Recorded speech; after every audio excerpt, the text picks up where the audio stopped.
थोडंसं डोळे उघडा नीट आणि जरा पहा महाराष्ट्राच्या बाहेर. माझं मत आहे की नरेंद्र मोदी तिसऱ्यांदा होणार. अशा प्रकारची हुकुमशाही आवडेल मला. तर त्यासाठी आपलं बूड हलवावं लागेल आणि तिथं जाऊन मतदान करावं लागेल. NB मराठी, आवाज नव्या भारताचा. नमस्कार. नमस्कार.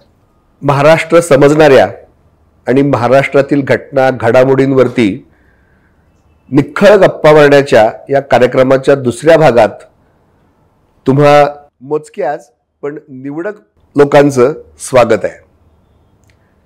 पहिल्या कार्यक्रमात आपण शेफाली वैद्य यांच्याबरोबर गप्पा मारल्या होत्या. आज आपण तुषार दामगोडेंशी गप्पा मारणार आहोत. या कार्यक्रमाचं वैशिष्ट्य असं आहे की या कार्यक्रमामध्ये आम्ही अशाच लोकांना बोलवतो की ज्यांची ओळख करून देण्याची गरज अँकरला पडू नये. माझा आळशीपणा हा भाग वेगळा, पण संपूर्ण महाराष्ट्राची जाण असणाऱ्या, सामाजिक उतरंड माहीत असणाऱ्या तुषार बरोबरच्या आजच्या गप्पा एका ठराविक महत्त्वाच्या घडामोडींवर घडतायत, अर्थात निवडणुकींवर घडतायत.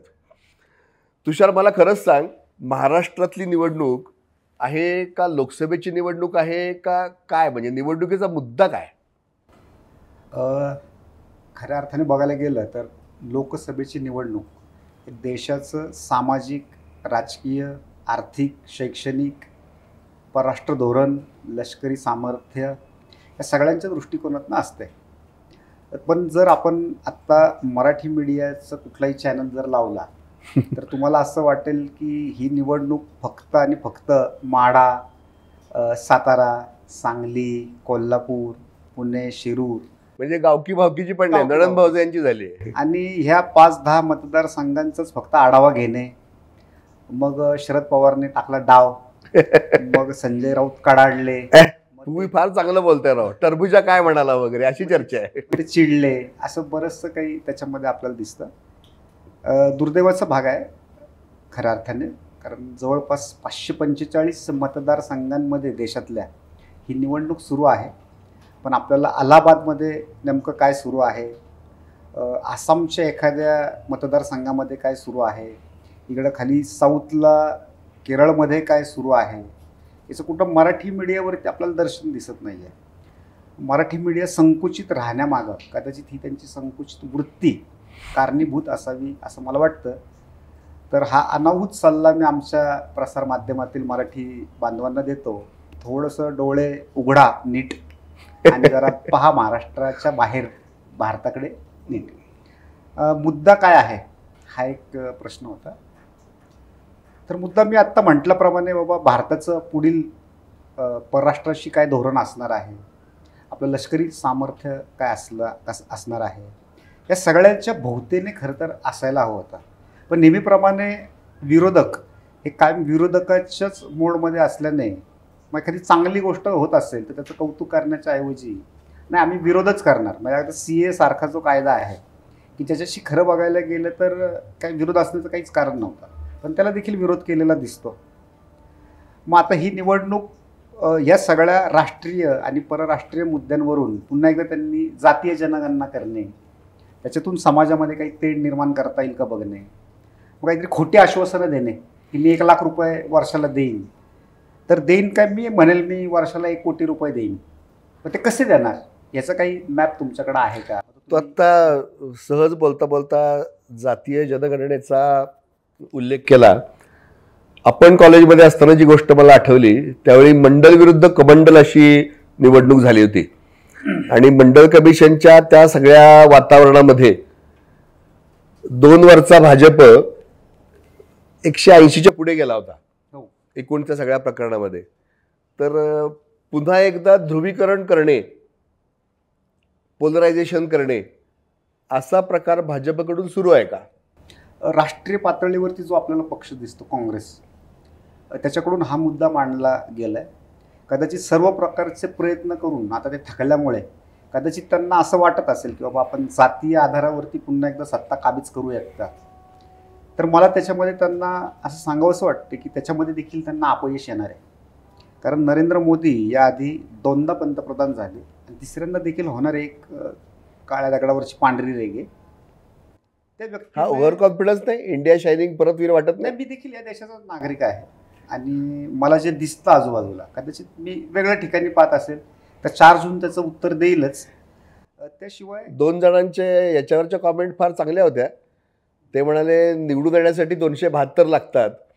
तर गंमत अशी आहे की संपूर्ण भारतामध्ये 272 सीट स्वतःच्या जीवावर उभे करणारे फक्त भारतीय जनता पार्टीचे. याच्याबद्दल काय वाटतं? नाही, मी फक्त असा दावा करून थांबलो नाही. मी असं थेट आव्हान केलं होतं.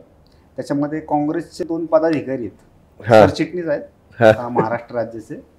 त्यांच्या प्रत्येकावर 1-1 लाख रुपयाची माझी पैज लागलेली आहे. माझं मत आहे की नरेंद्र मोदी तिसऱ्यांदा होणार, त्यांचं मत आहे की नाही होणार.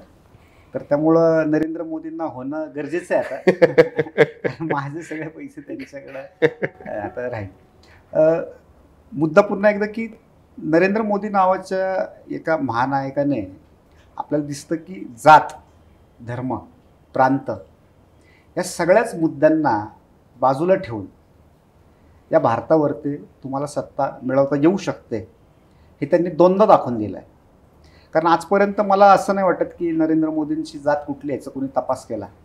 त्यानंतर आत्ता काही विषयांवरनं जेव्हा ते पुढं आलं तेव्हा ते असं दिसलं की ते का तेली समाजातनं ते येतात. तर पूर्ण भारतामध्ये तेली समाज असं किती आहे? तर तो फार थोड्या प्रमाणात आहे. त्यांची स्वतःची भाषा कुठली आहे?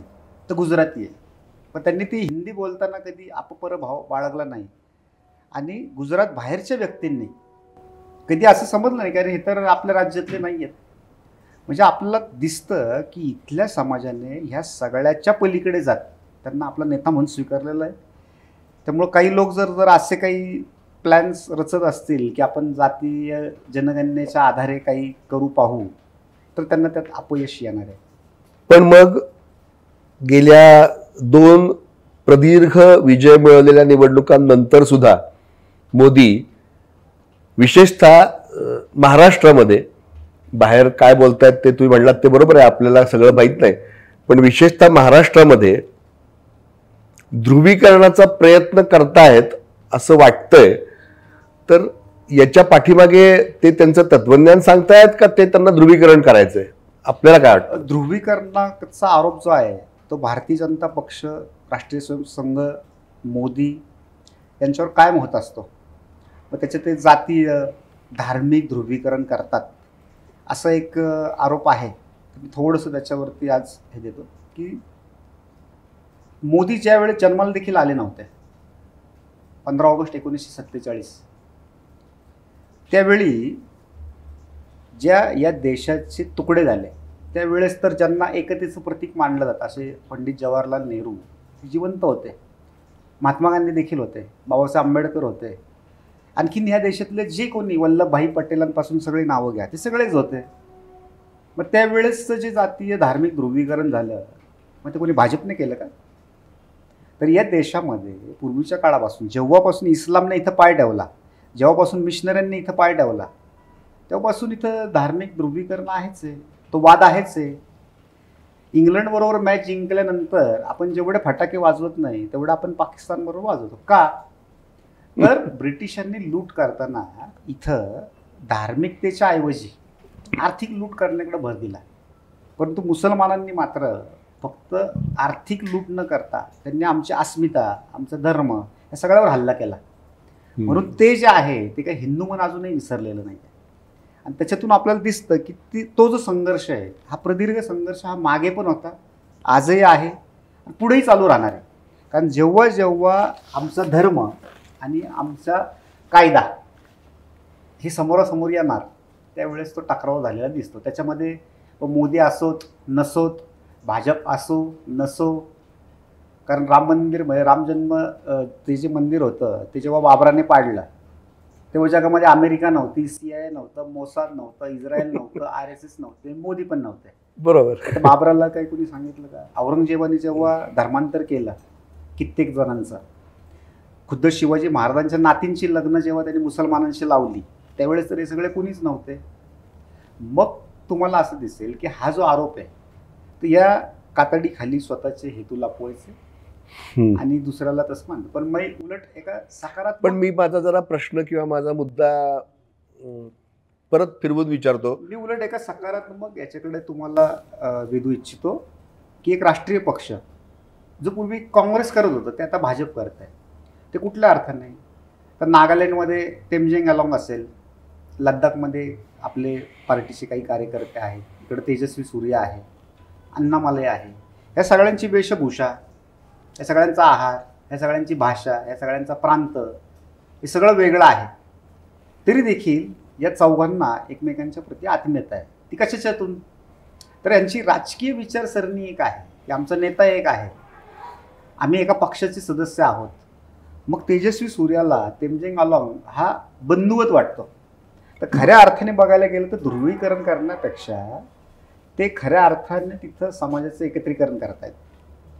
पण जर एकत्रीकरण करतायत आपण हे क्षणभर गृहीत धरलं तरी मोदींसारख्या जबाबदार नेत्याच्या भाषेमध्ये अल्पसंख्याक सुरुवात, मुसलमानांचा उल्लेख, त्याच्यानंतर आरक्षण देणार नाही, धर्मावर आधारित आरक्षण काही झालं तरी होऊ देणार नाही, माझा जीव गेला तरी चालेल, इथपासून ते वोट जिहादपर्यंत याचं नेमकं कारण काय? माझ्या मते 2 कारणं असू शकतात. एक तर मोदी घाबरलेत किंवा ही मोदींची विचारसरणीच आहे किंवा मोदींना ध्रुवीकरणच करायचंय. या 3 पैकी मोदींना नक्की करायचं काय? त्याचे बरेचसे ऐतिहासिक वर्तमानातले संदर्भ आहेत. उदाहरणार्थ कर्नाटकमध्ये हिजाबवरून मध्यंतरी फार मोठा गोंधळ झाला किंवा आणखीन ठिकाणी त्यावेळी तो होत असतो की जेव्हा जेव्हा भारतीय संविधानाने निर्माण केलेले कायदे आणि हा विशेष करून मुसलमान समाज हा जेव्हा समोरासमोर येतो तेव्हा ते शरिया किंवा त्यांचे धार्मिक जे कायदे कानून आहेत त्याला फार महत्त्व देतो. आणि हे बोलण्याचा काळ समजा इतर वेळी नसेल तर कुठं ना कधी तर बोललंच पाहिजे. बरं, मोदी नेहमी म्हणतात की या देशामध्ये 1 नेशन 1 इलेक्शन पाहिजे. ते एवढ्याचसाठी की आपण कधी जरी म्हटलं काही तरी माणसं त्याला कुठल्या तरी निवडणुकीचा संदर्भ जोडतात. म्हणजे कुठंतरी एखादं वक्तव्य नाही आता मुंबईमध्ये इलेक्शन आहे म्हणून तुम्ही असं बोलताय, बरोबर, कुठंतरी कर्नाटकमध्ये इलेक्शन आहे, मग हे बोलायचं कधी? तर समजा आज लोकसभेच्या निमित्ताने पूर्ण देश त्यांना ऐकतोय, पूर्ण जग त्यांना ऐकतंय, तर त्यावेळेस हे मुद्दे बोललेच पाहिजेत.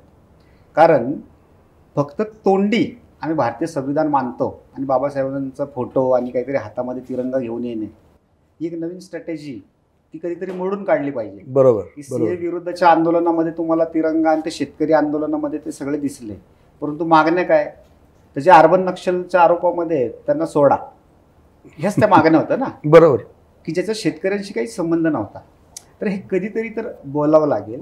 त्यामुळे त्याचा अर्थ ते घाबरले असं नाहीये, तर उलट त्यांना असं खऱ्या अर्थाने लांगुल चालन करायचं असतं, ते बोलले नसते.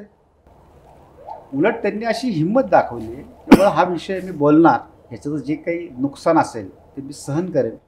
म्हणजे रिस्क घेत आहेत. आणि त्याच्या विरोधात असं दिसेल की तो पूर्ण जो समाज आहे तो मशिदींच्यातून जे व्हॉट्सअप चालतात ग्रुप्स तिथून तो चालतो. तर त्यांनी उघडपणे सांगितलं ना की आम्ही नाहीच देणार. तर तुम्हाला असं कितीतरी मुलाखती आता समोरासमोर दिसल्या की आहे मोदींनी काय आमचं वाईट नाही केलं पण तरी आम्ही नाही देणार. पण मध्ये एक असा व्हॉट्सअपच फिरत होता की प्रत्यक्ष परमेश्वराला सुद्धा 18 अध्याय सांगावे लागले तरी हिंदू एक झाले नाहीत. तर ही मोदी रिस्क कशाने घेत आहेत?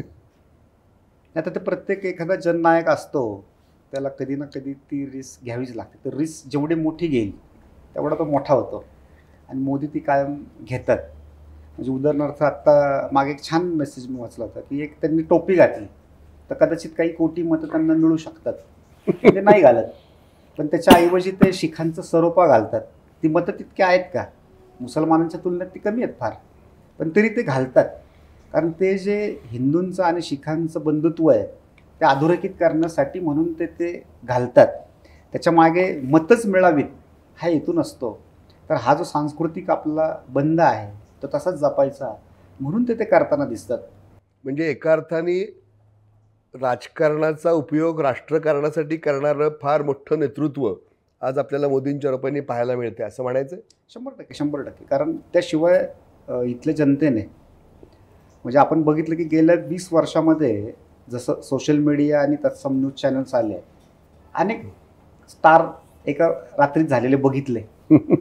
6 महिन्यांनी त्यांचा तपास केला तर ते कुठं दिसत नाहीत. आज सोशल मीडियाच्या जमान्यात प्रसिद्ध होणं फार सोपं आहे, पण ते टिकून ठेवणं फार अवघड आहे. मोदींचा ग्राफ जर बघितला तर तो चढत्या दिशेने. आज ते काय कपडे घालतात, किती दिवस सुट्टी घेतात, काय जेवतात, इथपर्यंत RTI टाकून माणसं मागवतात त्यांची माहिती. अशा जमान्यामध्ये ते दिवसेंदिवस जो म्हणजे आधी त्यांनी 3 वेळा मुख्यमंत्री झाले, 282 खासदारांच्या याच्यावर पंतप्रधान झाले, मग 350 जवळपास त्यांचे खासदार झाले. यावेळेस 400 पारचा त्यांचा तो आहे आत्मविश्वास. त्यामागचं कारणच ते. पण मग विरोधक जे म्हणतायत ते तुम्हाला मान्य आहे की मोदी हुकुमशाहीकडे जाणार? अशा प्रकारची हुकुमशाही आवडेल मला, की ज्याच्यामध्ये म्हणजे मोदी हुकुमशाह आहेत असं तुम्हाला मान्य आहे? एका अर्थाने असतील ते तर चांगलीच गोष्ट. उलट नसतील तर मी अधिक सांगेल त्यांना की तुम्ही व्हायला हवं. कारण ज्या देशामध्ये या देशाच्या पंतप्रधानाला सॅनिटरी नॅपकिन्स पाठवायचे रक्ताने म्हणजे ते भिजलेले ब्लाऊज पाठवायचे, दुसरीकडं तुम्ही पुन्हा म्हणणार की या देशामध्ये काय ते अभिव्यक्ती स्वातंत्र्याची गळचेपी होती आणि त्याच्याबद्दल तुम्ही परदेशामध्ये लेख छापून आणायचे, इथल्या न्यायाधीशांना जाळलं पाहिजे अशी वक्तव्य करायची आणि पुन्हा म्हणायचं की आम्हाला बोलू दिलं जात नाहीये. तर अशा व्यक्तींसाठी एका हुकुमशाहीचीच गरज आहे. आणि ते त्या अर्थाने जर असतील तर मला आवडेल. सर्वसामान्य सुशिक्षित जाण असणारा पेपर वाचणारा महाराष्ट्रातला मनुष्य खरं तर वैतागलाय. त्याला आपण मतदानालाच जाऊ नये असं वाटतंय. म्हणजे अगदी आपल्या आजूबाजूच्या 10 जणांपैकी 1 जण तरी कोणता झेंडा हातात घेऊ आणि हातात घेतलेला झेंडा नक्की कुणाकडे आहे आणि तो पुढं आपल्याबरोबरच थांबेल का, किंवा आपण ज्या मताला मत दिले त्याला थांबेल का, अशी एक जबरदस्त द्विधा नाही त्रिधा मनस्थिती झाली आहे. म्हणजे डबल नाही, ट्रिपल इंजिन झालंय. त्यामुळे महाराष्ट्राच्या निवडणुकीत मतदानाचा टक्काच कमी होतोय. तर त्याच्याबद्दल तुम्हाला काय म्हणायचं? ही जी खिचडी झाली आहे ती फक्त महाराष्ट्रामध्ये झालेली दिसते प्रामुख्याने. उत्तर प्रदेशचं जर उदाहरण घेतलं, एकतर सत्ता भाजपकडे किंवा समाजवादी पक्षाकडे, जयललिता किंवा करुणानिधी, असं बऱ्याच स्टेटमध्ये आहे की तिथं 2 ते 3 पक्ष जास्तीत जास्त. मराठी माणसाला मात्र सगळ्यांबद्दल कन्नाव आत्मीयता वाटते. त्यांना साहेबांचं देखील वाईट वाटतंय. उद्धव साहेबांबरोबर देखील असं व्हायला नको होतं. राज साहेबांच्या हातात एकदा सत्ता देऊन बघा. मोदींना तर काय आपण दिलंच पाहिजे. मग अगदी त्या जवळपास मी एक हिशोब केला होता, 15 पक्ष महाराष्ट्रात आहेत. मग मराठी माणूस मतदान करताना एकाला 100 आमदार देणार, दुसऱ्याला 20, तिसऱ्याला 30 आणि पुन्हा अपेक्षा ठेवणार की यांनी एकमेकांशी युती देखील नाही करायची.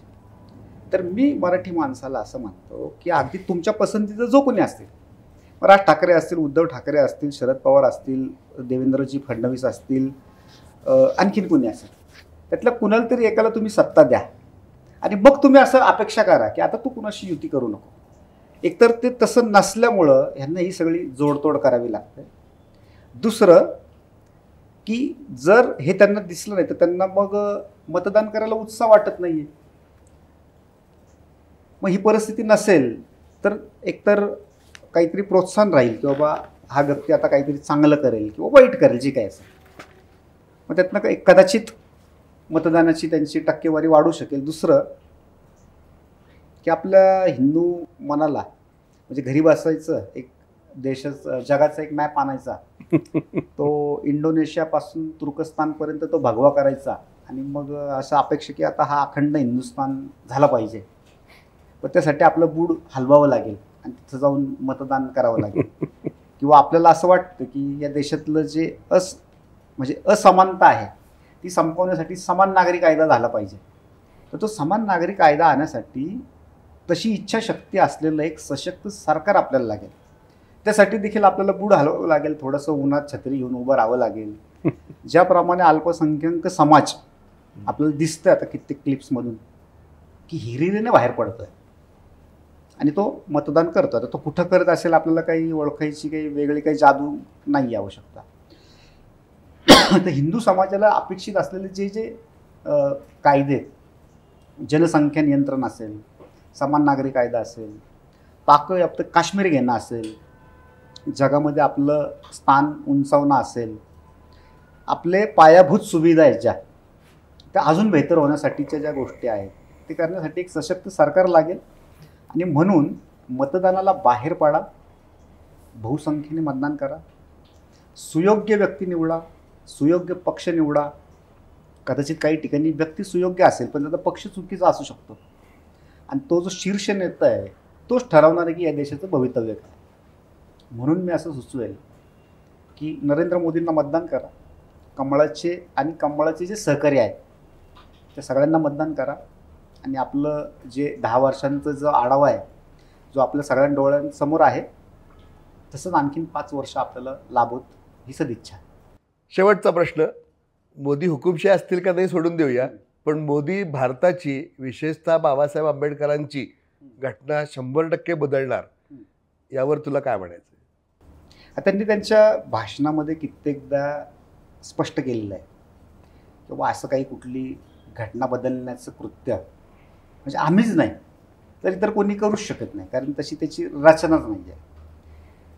पण आपल्याकडे एक घटना ही आमच्या मालकीची असं एक कुठल्या तरी समाजामध्ये एक समज आहे किंवा काही जणांचा तो एक इतरांना भीती घालण्याचा एक तो वेपन आहे असं म्हणू आपण. त्यांना माहिती आहे असं की एवढं आपण बोललं की पुढं.